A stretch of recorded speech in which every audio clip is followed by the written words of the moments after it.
الولد ده وهو قاعد بيصلح لعبة مكسورة على شكل قطة، واللعبة دي بتكون بتاعة مدير المدرسة بتاعه، وهو بيصلحها بالصدفة بيكتشف ان جواها كاميرا مخفية وصغيرة جدا، فبيستغرب وبيقرر ياخد كارت الميموري اللي جوه الكاميرا دي ويوصله بالكمبيوتر بتاعه علشان يشوف فيها ايه. واول ما بيفتحه بتتكشف قدامه كل الاسرار القذرة والفضايح بتاعة مدير المدرسة، فبيقرر الولد في ساعتها انه ما يسكتش وبيرفع الفيديو ده فورا على مواقع التواصل الاجتماعي، وفي ثواني الفيديو بينتشر بسرعة البرق في البلد كلها والكل بيتكلم عنه، وبيبدأوا زمايله في المدرسة يشكروه ويحيوه على اللي عمله، والولد بيكون حاسس بالفخر ومبسوط جدا باللي عمله. لكن تاني يوم على طول المدير بيعرف باللي حصل وبيطلب حضور أهل الولد لمكتبه، وبتروح والدته وبتبدأ تترجاه وتتحايل عليه بكل الطرق علشان يسامحه وما يرفضوش، لكن كل محاولاتها وتوسلاتها بتفشل، والمدير بيصمم على رأيه وبيفصل الولد من المدرسة. وعلشان الولد ما بقاش قدامه أي اختيار تاني بيضطر يروح يشتغل في سايبر نت علشان يقدر يصرف على نفسه، وبعد ما بيشتغل وبيتعب جدا في الشغلانه دي بيروح لصاحب السايبر وبيطلب منه يديله فلوس تعبه، لكن صاحب المكان بيشوف انه مجرد عيل صغير وسهل يضحك عليه وياكل عليه حقه، وبيرفض تماما انه يديله اي فلوس.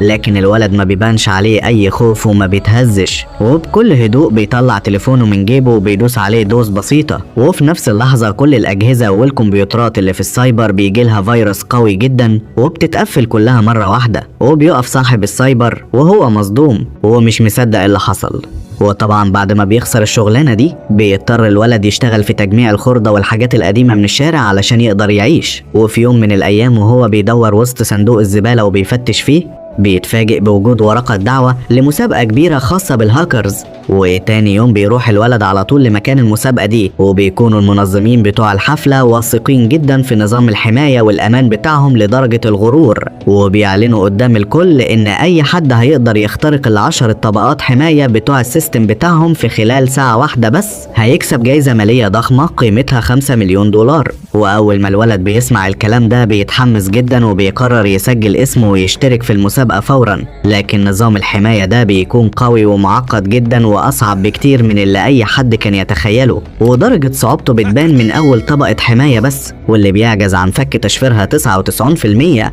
من كل المتسابقين اللي موجودين. ولما بيوصلوا للمرحلة التانية ما بيبقاش فاضل في المسابقة كلها غير الولد ده بس، وبيبدأ بكل هدوء وتركيز يخترق باقي طبقات الحماية طبقة ورا التانية، وبيكونوا الحكام والمسؤولين مبهورين بيه جدا. لكن لما بيوصل للمرحلة الأخيرة والنهائية الأمور بتتعقد معاه وبيفضل يفشل كذا مرة ورا بعض، وثقته في نفسه بتبدأ تتهز وتقل تدريجيا، ومع مرور الوقت ومبقاش فاضل غير دقيقة واحدة بس على نهاية الوقت